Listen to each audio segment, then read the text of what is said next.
thing I'm glad that we invested in is a good power washer, because coming home from lots of auctions, there are lots of items that need more than just a wipe down. They need scrubbed and power washed. Really, they do. Especially even the stained glass window. Oh my gosh. Leaded glass, actually. It's absolutely beautiful. I'm kind of toying with either selling it or putting it into my own home decor. But I don't know. For right now, it's just going to get cleaned up. So next thing you know, that's just how it goes. Sometimes it's you're touching up paint here, painting this item here, power washing these few items. I try to power wash early in the morning, that way that the stuff, if it's not going to rain, it can stay out into the sun and dry.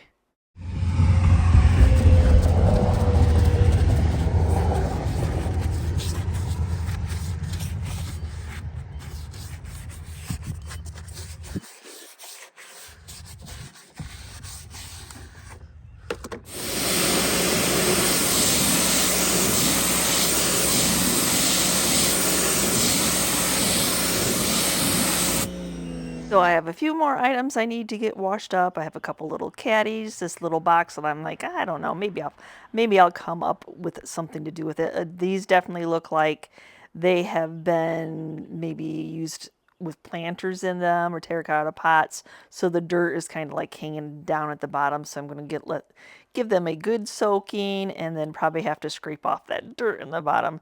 Oh, this is not always the prettiest of jobs, but it's just jobs that have to be done. Can we just touch on this shelf? So this shelf I thought was cool because it was a drawer. And then I'm like, what the heck are those on top? So it was flipped upside down at the auction. The auction was rainy. I'm like, a drawer shelf? Sure.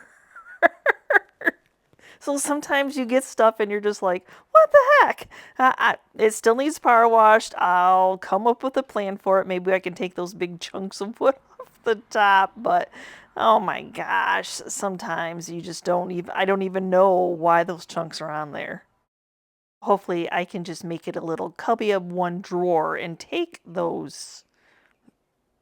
Give me an idea if you have any idea why those pieces of wood would have been. I'm sure it was a handmade piece and they made it for something they needed it for.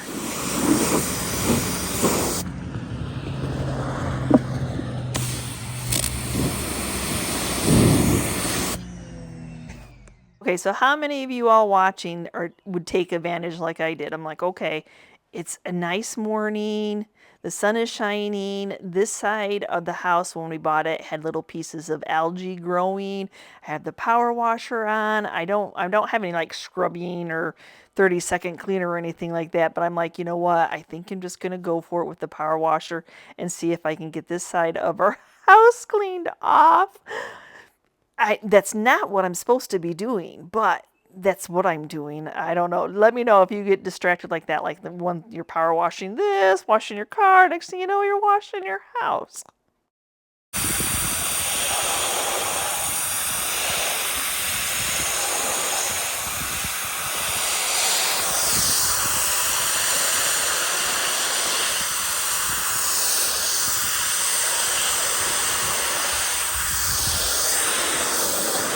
I really got distracted because then I remembered the green algae that was on our shop door. Even though that door has never been painted, it needs to be painted. But I'm like, oh my gosh, yes, I have the power washer and it's reaching so far. I'm gonna go ahead and see if I can get this green algae, because all spring's gonna do is make that algae grow even more.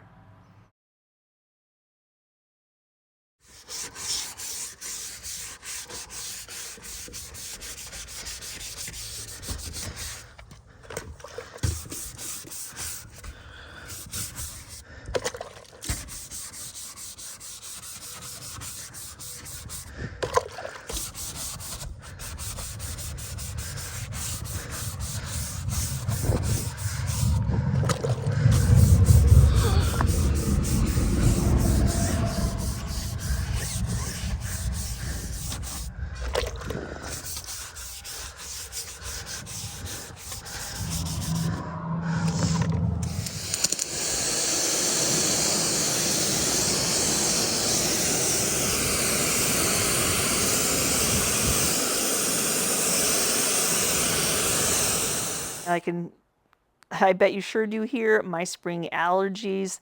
I get spring allergies when the trees start to bud, and that's right now here in Michigan. Oh my goodness. Anyway, so that doesn't stop me from doing stuff that's probably making my allergies even a little bit worse.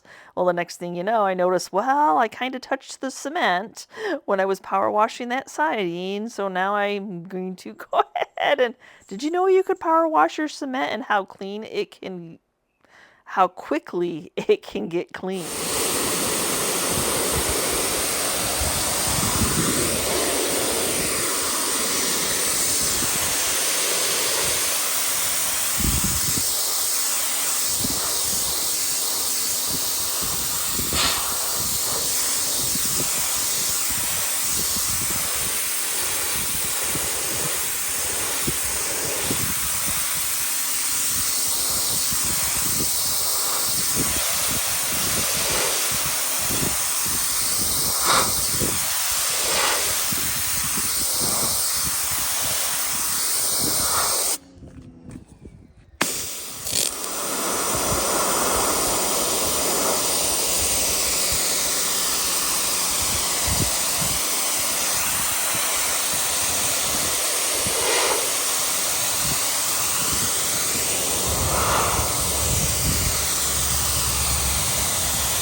So now it's time to go into the shop and actually do some work. I'm like, that was work.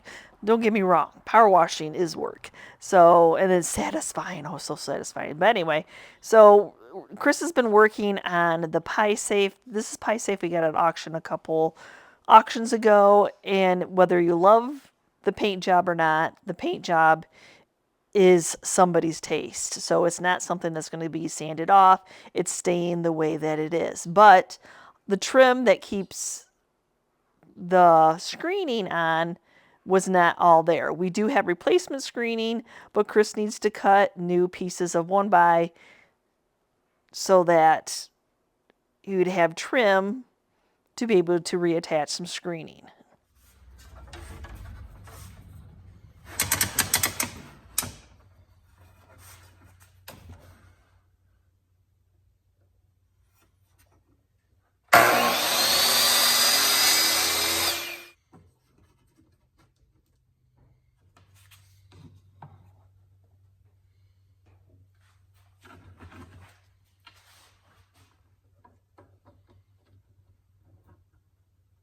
Sadly, it was missing one hinge, but in our stash of hinges that he gets when he buys tools and stuff like that, that he hoards on, which is good, he had an exact match. But as you see, the holes are way too big. That's probably why it came loose, why it got lost. So what he's doing is he's just filling in those holes with a little bit of wood glue, a little bit of a bamboo skewer, and that'll help when he goes to screw in the new hinge.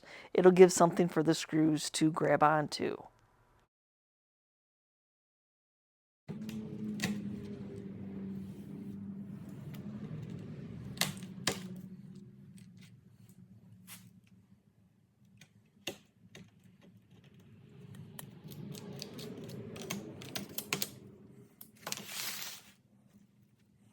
And then this roll of copper screening we picked up at an auction. It was just the thought that a lot of times we do see pie safes without screening in them. But unfortunately, it's very bright, it's very coppery. We'll see what we can do about that patina, but right now he's going to cut the 4 pieces we need to replace.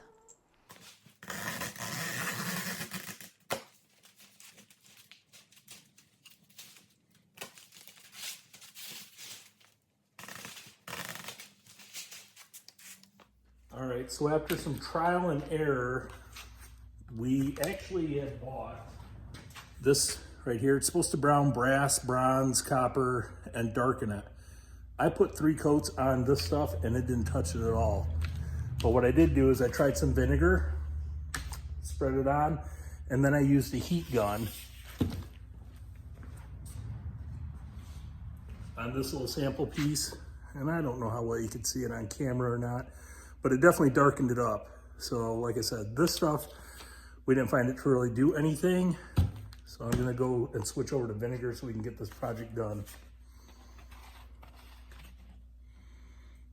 And I love the smell of vinegar.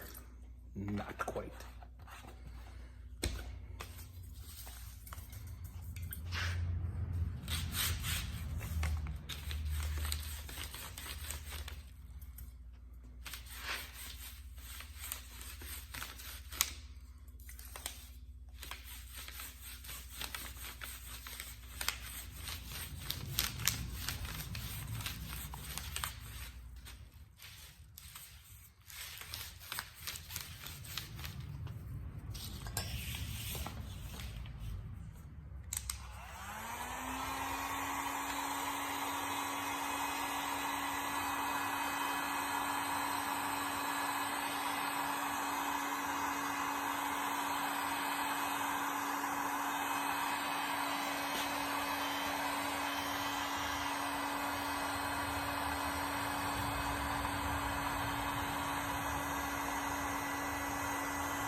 All right, so we'll let that dry completely and I'll maybe give it a second coat.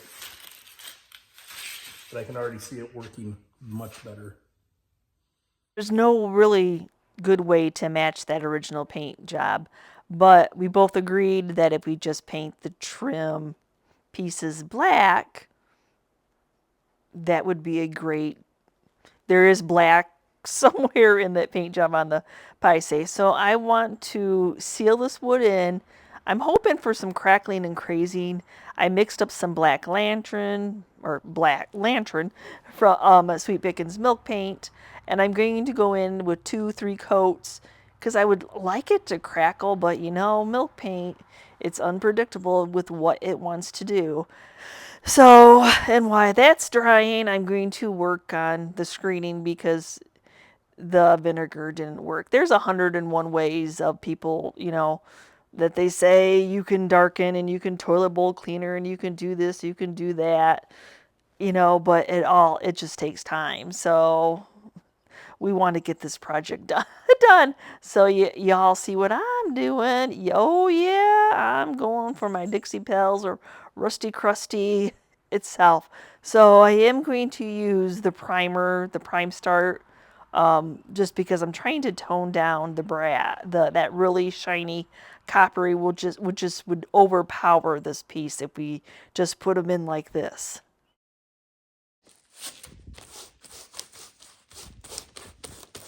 Okay, so while my Prime Start is drying, I'm going to go into my trim work and start getting that painted.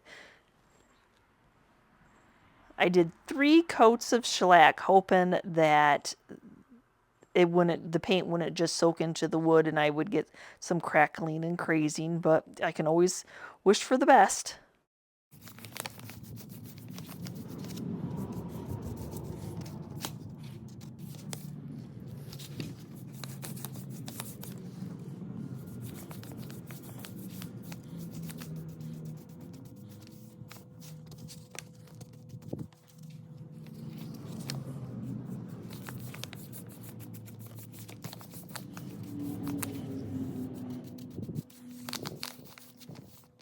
It's time to move back over to my screening, and now I'm using the iron paint. Now, because the way that the screening is, it doesn't seem to be like making pool bubbles or anything, like filling in the pockets or anything, which is good. I was a little bit worried about that. I just recently did a mesh wire cloche where it kind of did fill in some of the screening on that. But I think we can make this work. At least we'll get that rusty crustiness that we're looking for to match this very abstract, distressed paint job on this piece.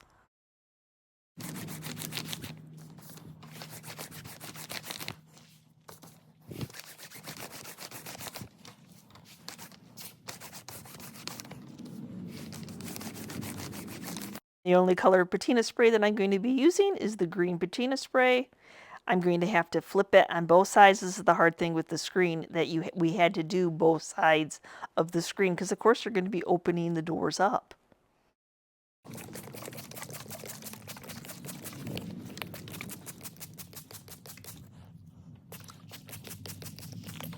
Well, there's my tried and true. Look at that beautiful patina that we were looking for to match this piece. Yes, well worth. It was a lot of product, especially when you had to do both sides of the screen. So now that it's dry, Chris is just sealing it in with some weather defense metal spray.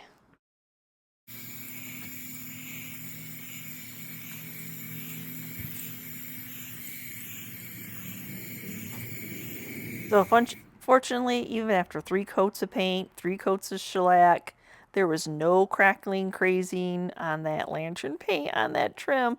It is what it is. You just have to take it as it rolls. So now he's just going to go ahead and seal it in with some antiquing glaze.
It's always funny how you forget about the little things like some little knobs to keep the doors closed. So he has to go buy another piece of 1x, and I have to paint it a couple times.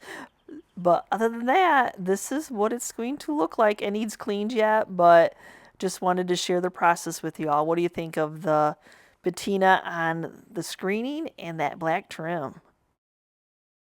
And I know those of you who follow me on this channel follow me on other social medias and probably get to see pictures of our booths often on the other social medias like Facebook. I share it every time I restock. But we just keep getting asked over and over again. So I thought, since I don't have a lot of content for this week, why not share a little bit of the video of how our booth is looking. So this is my original booth.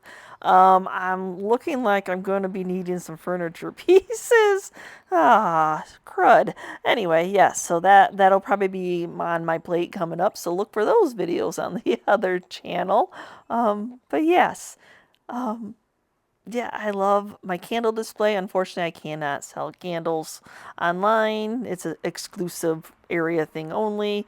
Now, this is our antique side. So the first booth I'm showing you here, the one that I showed you previously, that was the craft side of the antique mall. Now, this is Chris's booth where he has his metal Tonkas and Buddy L's and Stratos and all the manly, garage, I don't know, is it manly anyway, hardware stuff.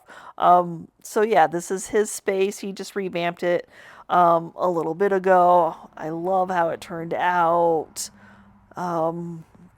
Unfortunately, I forgot to take footage. We did get an outdoor booth here at Hog Creek.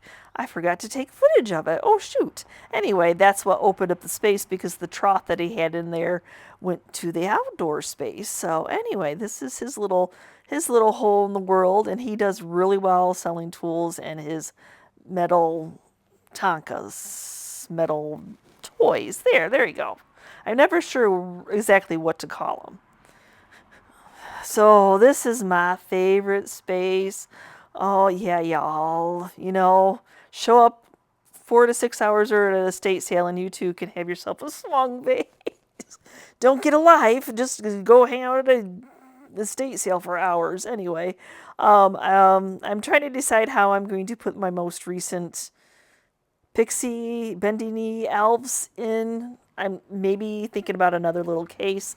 I just recently sold one of my paper mache pumpkin faces and a Tinkerbell Disney, so I may need to rework the insides of that. But yeah, I love these cubbies that I bought from the greenhouse lady because I can display so much and I can put heavy things on them. I can put my collections on them, so like, oh, well, that lady always has ironstone, or she has crockery, or she has jadeite, or anything like that. So I love being able to separate it. Same thing, we just recently came in and redid my side because a couple pieces of furniture sold, which then there leaves a big hole in spaces. So we are blessed to have to go in a couple times a week and restock. It is a blessing. But yeah, so that table that we bought just at the auction a couple weeks ago where we bought the pie safe, that is a perfect way to display stuff on, and it has that same vintage antique character. So yeah, so this is what my antique booth looks like. It's ever changing. As I said, we're in a couple times a week restocking, or I'm constantly buying. I'm going to a pick on Monday. Hopefully, I'm feeling up to it. Oh my gosh, I wish I would get better. But anyway, I'm down to this beautiful Tiffany lamp. That made me nervous for a second. I thought it was cracked, but it was just the shine. Or, it's so hard when you put things in your booth. Things can happen. But love, God wink moment, blessed to be able to come across these shelves, and that Chris was willing to take these shelves apart, because I don't think this booth would be what this booth is without these beautiful shelves. So if you've ever wondered, yes, we have I have a little bit of everything. I've got the craft side, I've got the antique vintage side. You just never know. I love it all, and I love to be able to pick it up and resell it. Now, my son's girlfriend usually has some necklaces and earrings that she makes for her Etsy store, and she resells them here, but she was at a show this weekend, so she did grab some of her necklaces out of the display that I let her use in my booth, because family, that's what you do for family. But yep, this is what our booths look like. This case is amazing. We bought it from the lady that we took over her booths, and it is quite the attraction because you're walking down a main walkway, and that's what you see. We are blessed to have these two spaces across from each other. Hope you enjoyed today's content. I know we didn't have a lot going on auction-wise or anything like that, and I've been under the weather with spring allergies and a new medicine change. There's this darn redhead in me that I just don't accept medicines very well. So I'm trying my best, y'all. So I hope you did enjoy today's content. So thank you again for supporting Chris and I and what we love to do. We will see you next week. We will see you next week, you guys, and I hope I am feeling better, and I hope I make it to an auction. I would love that. So again, we'll see you next week.